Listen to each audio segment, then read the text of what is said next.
Satu oknum anggota polisi dan 2 pegawai Pemprov Maluku ditahan terkait narkoba.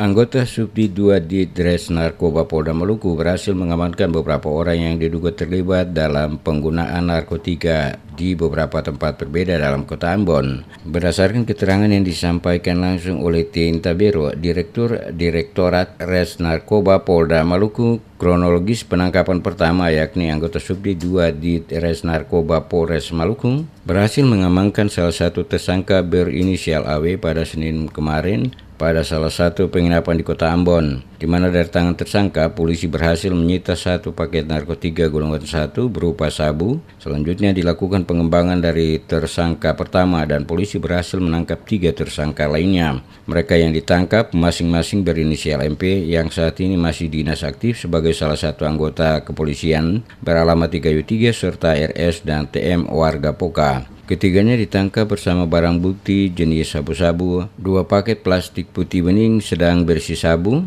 25 paket plastik putih bening kecil berisi sabu, 1 botol aqua, 1 alat timbangan, 5 buah HP, 5 buah korek api gas, 1 buah gunting, 1 buah pisau cutter, 5 pak plastik putih bening. Kemudian dari AW ini kita melakukan pengembangan kasusnya. Kita kembangkan kasus ini, dapatlah atas nama tersangka MP. MP yang mana MP? MP mana? MP seorang anggota Polri. Ya, kami tidak menutupi walaupun dia Polri akan kami tangkap juga. Ya, ini udah memalukan institusi Polri.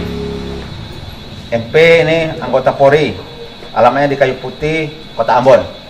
Ya, dia adalah ajudan salah satu pejabat di Kota Ambon.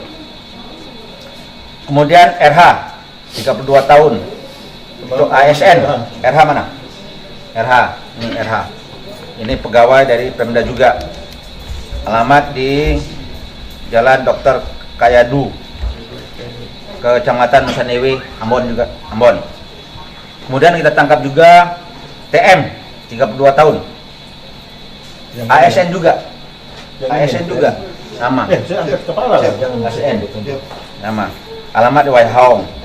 Lebih lanjut dikatakan T. Tabero, saat ini keempat tersangka sementara ditahan di markas kepolisian Polda Maluku untuk dilakukan pengembangan kasus dalam mengungkap para tersangka lainnya yang diduga masih ada.